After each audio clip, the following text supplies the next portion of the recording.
When I heard you were appointed, one of the things that delighted me was that you grew up in a European sensibility, but yet you did most of your adult work in North America. So I was feeling you could mix the two well. And I want to start with your childhood.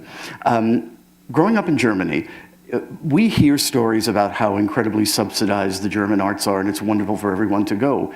Is it? Were you like wallowing in arts as a child? I actually was, and so I'm really grateful to my parents for sort of having given me this opportunity. And I was growing up in Hamburg, and they had this amazing pass that you could buy. And basically, if you were an owner of this pass and you had to be younger than 18, you could go to any theater or opera. You could buy tickets for 10 Deutschmarks, which is about €5 today. So yes, I did have that privilege. Can you? But you know, I mean, subsidies have gone down. Things are not as glamorous anymore as they used to be. So there's a lot of struggle with that, and therefore Germany is sort of more struggling with the private funding model, or trying to sort of attract those kind of donations, which they're having sort of a little bit of a hard time with, I think. Because it's not a tradition of it, right? No. Yeah. Philanthropy has always been part of the North American gestalt, but it doesn't really exist in Europe. Yeah. You know, the rich people just go to the organizations. Yes. Can you recall perhaps the very first work of art you attended or saw that you kind of went, this is something special to me? I very much remember the first time I cried in a concert, which actually or I cried in front of a visual artwork, which actually took me quite some time, because I think sort of with the arts, it takes you sort of some time to learn the language, to actually really give yourself over to the artwork, to sort of open yourself up and sort of let your emotions sort of speak to yourself. I mean, that's why very often my mother, who wasn't going to the theater so much, and when we would go together, whatever, she would ask me, like, what should I think of this, or what did you think, or was it good or bad? And I never really understood this question so much from her, because I always thought, like, well, what does your feeling tell you? What did you feel? Right. Did it mean something to you, or did it not mean something to you? I think very often we have to sort of break down our barriers that are given to us also with our education, and sort of let go of all these things and open up and just be there in the moment, and then experience something. And I remember the first time I cried in a concert was at the Musikhalle in Hamburg, and it was Tchaikovsky's second piano concert, which is sort of one of those great beginner pieces, I guess, that really overwhelm you. And the first time in a museum was in a show about Nazi Germany, actually, and sort of the art, post sort of Nazi Germany art, and it was a Marc Chagall painting. Ah, okay. Well, it's interesting because a lot of times we think of tears as a response to something that touched us in a sentimental way or in a sad way, but it sounds like in this case, was it just kind of like turning on a tap inside you? Yeah, I think you can't really describe why it happens, you know, it just all of a sudden sort of overcomes you, and it just shows, I think, really that you're touched in a very profound and deep kind of way. And I think if you reach that experience in an audience, I think that's when you've really sort of succeeded in presenting art, and that's, I think, what we all sort of really hope for, to get to that, you know, very personal kind of moment, which doesn't have anything to do with being sad or with being, but it's just an expression of your emotion and of your connection to something that is greater than yourself. What were you like as a kid? You obviously weren't running around saying, I think I'm going to plan a festival here, and, you know. No, actually, as a kid, I wanted to become I always wanted to become a nuclear physicist or an astrophysicist. That was sort of what my big passion was, and I read all these books and sort of was studying math and all that kind of stuff. And I always, for me, I took sort of my cultural education. I started learning piano when I was about 6 or 7, and I was in a boys' choir when I was from between the ages of 8 and 14. And then I actually did start studying science, and then I sort of realized, wait a minute, this is actually not really what I should be doing in my life. And then it happened that my neighbor, and I had gotten very much into opera and sort of went almost like 3-4 times a week and sort of met all these people and singers and people who studied opera directing. And I thought, that's actually an interesting idea, because it combines so many different, as an opera director, I mean, you know that, as a theater director, you have to combine so many different skills, and you can bring in all these elements, and theater is really a place where all the arts come together, from the visual arts and architecture and music and and acting, and so I thought maybe this is something that I could do. And then it turned out that my neighbor was actually the head of the opera directing department at the music school in Berlin, where I was living. So I knocked on the door and said I would love to apply, and he said, well, that's good that you come now, because our deadline for the applications is next week, so you'd better get prepared. And I did, and then I studied. Then I started in the fall. Again, you said a sentence that you just glided by, and I think probably a lot of us gasped at inwardly, which is, well, I go to the opera 3 or 4 times a week. And unless you're talking San Francisco, Chicago, or New York, there are no places in North America where you can go to the opera 3 or 4 times a week. I mean, we have very good opera companies here, but they don't perform that often. I mean, were you dealing with companies that had like 15, 20 operas in rep? Oh yeah, no, it was still sort of the repertoire system in Germany, which still exists in most of the houses, and they have actually about 40 operas in repertoire per year. So every night you can go and you can see something else. You don't have to fly in between. The kind of work you were seeing when you were young, was it at all ever conventional, or was it very much in the thrall of we are reinterpreting everything? No, not necessarily. It was really a wide mixture of different styles, and I mean, if you go that often, you can't only pick sort of the more experimental or the more sort of progressive kind of pieces. Operas that made an impression on you, that made you think you wanted to stage them? Tristan and Isolde. I know it's a pretty bland answer, but I saw that production actually in Hamburg about 15 or 16 times. And I always bought the cheapest tickets, sort of in the 4th or 5th balcony. And then with each intermission, we moved further forward, because a lot of people actually left, because it's such a long opera. Until then, usually by the last act, we were sitting in the first row by the orchestra. Actually, once it was I felt kind of terrible. It was a concert of, I think it was Anne-Sophie Mutter or Arturo Benedetti Michelangeli, the great pianist. And I also, again, bought the cheapest tickets. And in the ushers in Germany, there's no unions, so they're not like trained as much as they are in the US, or maybe here. I think it's a little bit better here too. But I mean, if you try to sit in a different seat in the United States at the Met or whatever, you basically end up in jail, because they really check your ticket. In Germany, nobody really cared, and if you just sort of looked like you belong where you are. But I sat down in the seat that was empty in the first half, and it was a much better seat. And then this woman came up to me after the performance. She said, "You were sitting in my seat. You ruined my concert experience." I felt really terrible. Yeah. For about 5 minutes. Here I am. This is your good deed. So, how old were you when you started studying directing?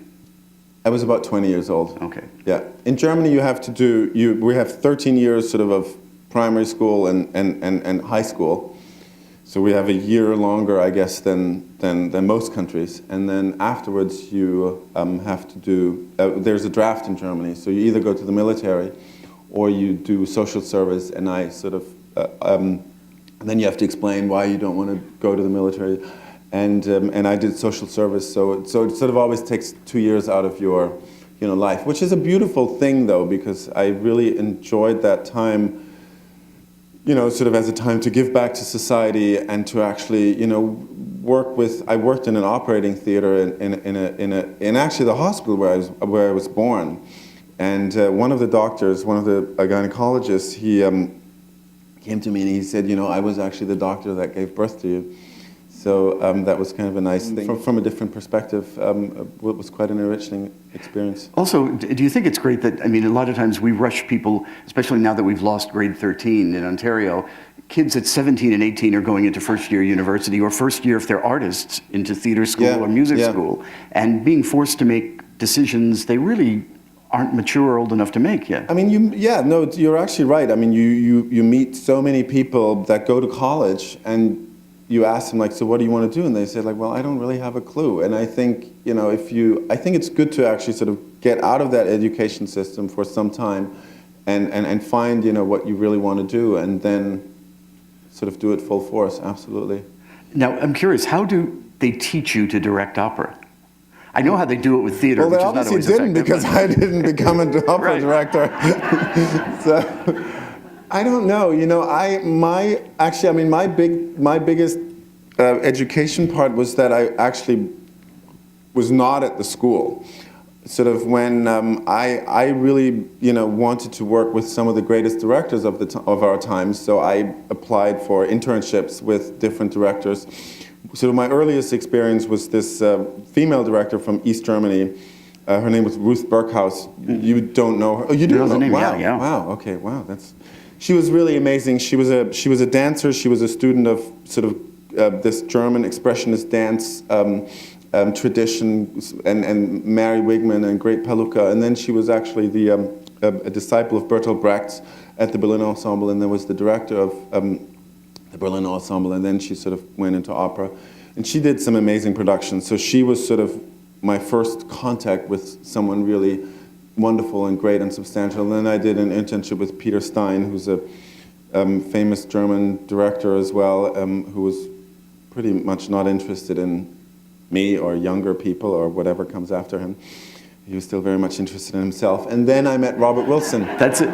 Very good. You kind of you took the ball. But it was funny, when I was going through your CV, what's fascinating is that very, very early on in your career, you work with Robert Wilson, in the capacity we'll talk about in a second, and then it comes back later. I think there's that great line in the Zoo story. Edward Albee says, sometimes you have to go a very long distance out of your way in order to come back a short distance correctly. And it sounds like that's maybe what happened with you and Wilson. So I think it's really important for young people to have that encounter with someone that they really admire, and that, I think very often, and especially sort of in the school where I was at, you had this very sort of mediocre level of professors. They sort of wouldn't make it themselves in the real world or in the art world, or in the theater or opera world, and that's why they teach at school. And there was not that idea yet that is more ingrained in these schools today, that you actually bring in people from the outside. And to me, sort of to start that,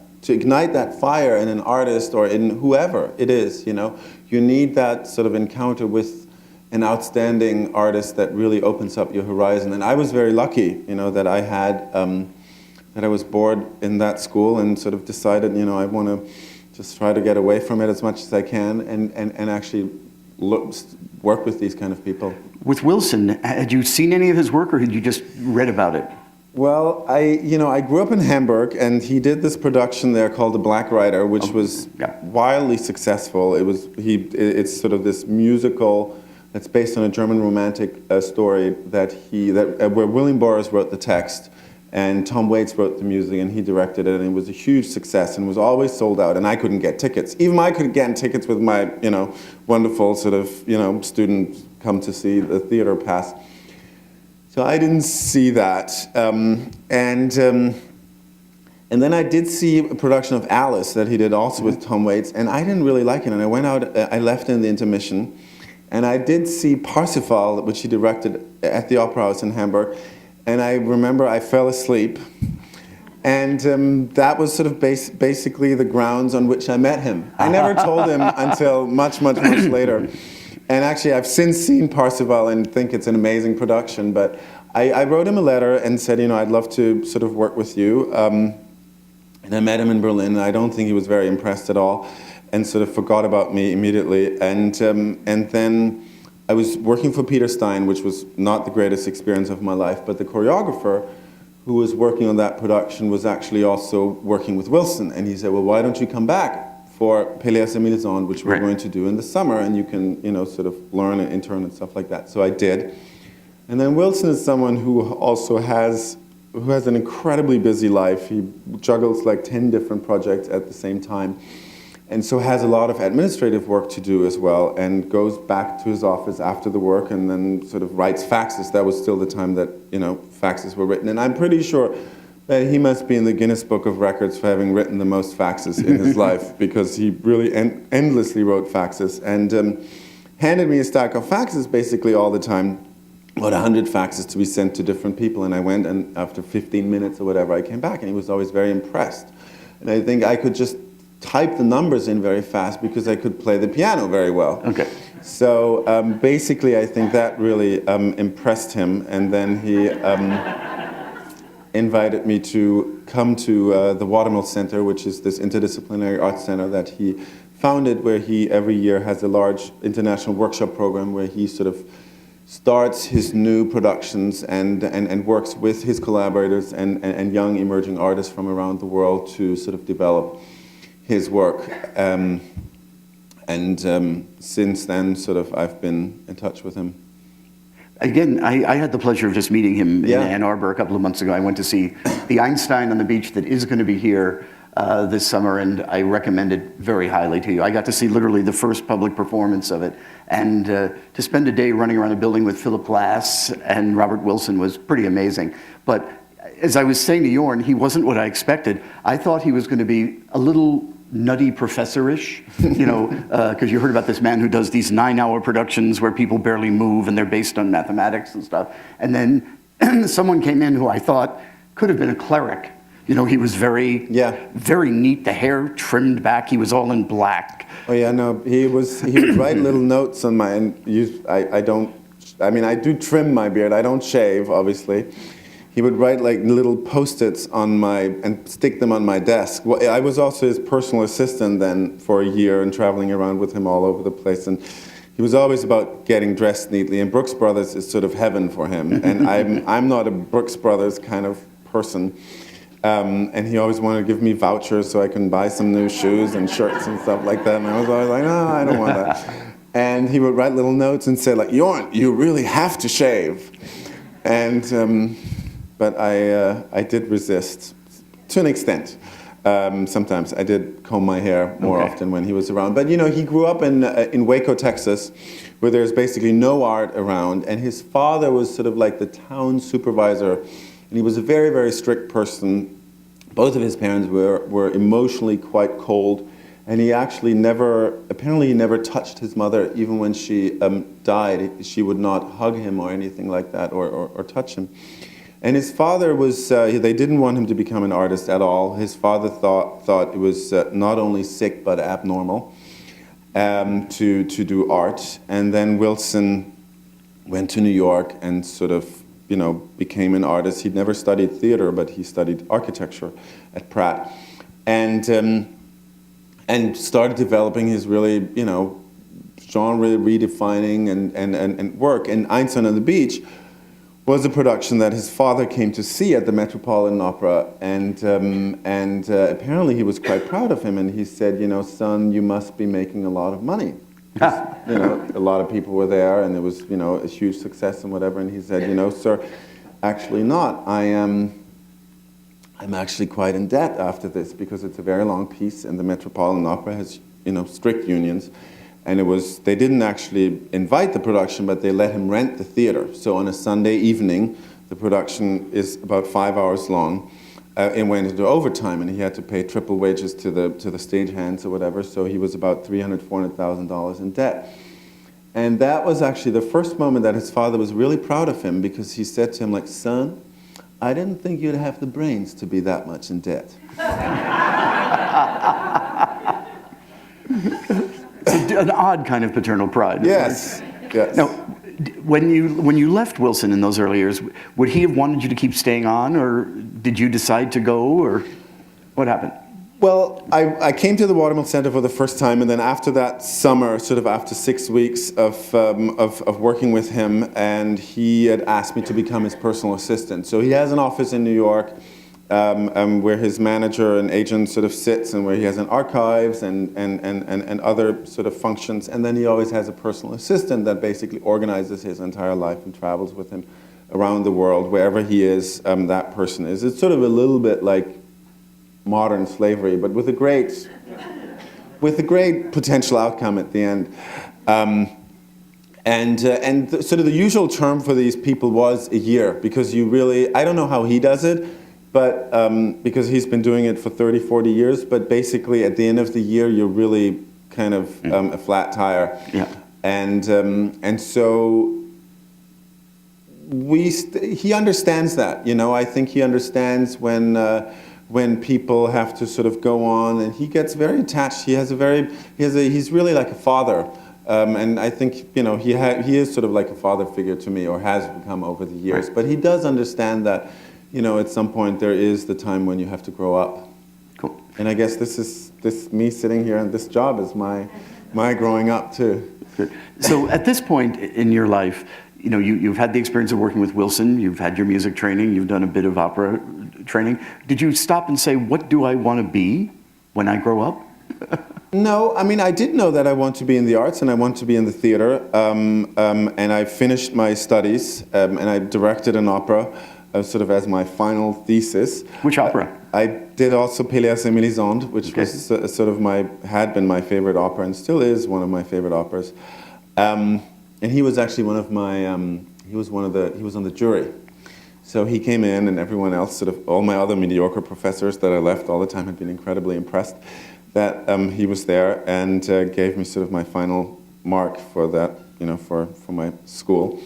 And then I did sort of feel already when I was working with him, I already felt that I did want to become more of an arts administrator and sort of be on the other side. I thought I probably could have been a very good mediocre director, sort of working in, you know, medium-sized towns or whatever, and, you know, going from Essen to, you know, Recklinghausen and to all these, you know, cities in Germany that have opera houses. But I wasn't really satisfied with that. And sort of working with him on this international scale and working, you know, at the Salzburg Festival, the Guggenheim Museum, the Bolshoi in Moscow, really sort of started my hunger for working with the great artists, but actually enabling them to work. So more be an enabler and being in the second row. And then I thought I really needed, I did enjoy my education very much, and I learned a lot there, but I felt I sort of needed to get a little bit also more of a business sense, and sort of, you know, really sort of the hardcore training. Right. And then I actually went to McKinsey & Company, which is a business consultancy, sort of like Boston Consulting or whatever, and worked for them for some time. What was that like? It was getting up early every morning, definitely, I didn't wear Brooks Brothers, but sort of Brooks Brothers. Shaved every day? Yes, I did, actually. I did. It was kind of great, actually, because it was there were much more creative people there than I thought there would be. And they really appreciated me, and they're relentless. I mean, you know, I was sort of just starting, and it was this huge project for like a business case building for financial sort of centers for Allianz, which is a huge German and I think even international insurance company. And they just sent me sort of alone to Frankfurt for a meeting with the client to sort of, you know, show them, go through these slides for this part of the project. And I was like, are you sure? And they said, yeah, sure, of course. So that was great. And then I got a call from the State Opera House in Berlin. And I was actually referred to the artistic director by a friend of mine who knew me through Wilson, who was also an assistant of Wilson's, and he'd worked for Gérard Mortier at that time in Salzburg, and they offered me the job of the artistic production director there, which I then sort of immediately took. Now, what were your responsibilities in that line?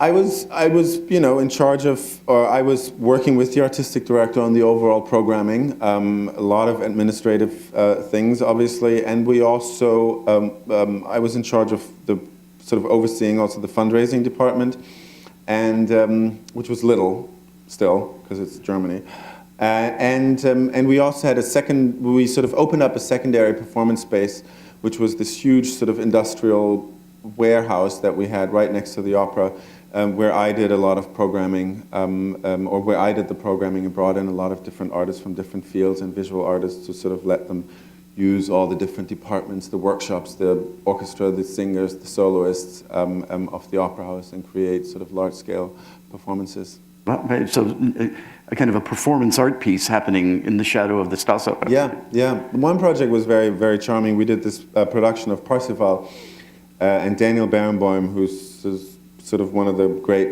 Wagner conductors of our times, did a new production with this film director, this German film director, or he's more of a film producer. He's sort of the German Harvey Weinstein. He produced the Perfume, and The Name of the Rose, and he was an incredibly nice guy. He passed away, unfortunately, a few years ago, and I just didn't think he was the right director for that piece. And I had left for Mexico for a week, and before we left, I had the artistic director give me the promise that he's not going to hire him for Parsifal. He said, "Okay, I promise you, I'm not going to do this." I come back from Mexico. Who's the director for Parsifal? That guy.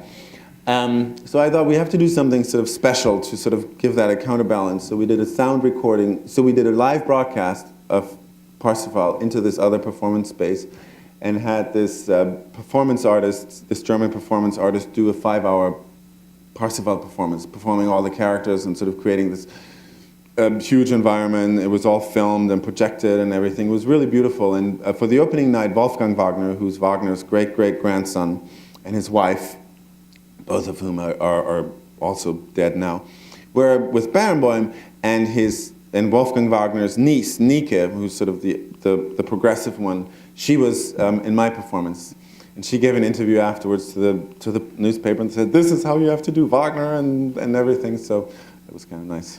You know, as you're describing this, it sounds like, excuse me, a wonderful idea that you were getting the audio quality of the great vocalist, but reinterpret visually the other side. I thought I liked that idea of you know, sort of recycling part of an artwork and then actually, you know, remolding it and using it sort of in a different kind of context. It's actually something that I had a really wonderful lunch with Johannes Debus, the music director of the Canadian Opera Company, the other day, and we sort of talked about maybe doing something with that kind of idea as well. You know, it saves a lot of money. You don't have to get another orchestra to, you know, play that whole damn score again. Or you could have two distinctive audiences at the same time, right? Oh, yeah.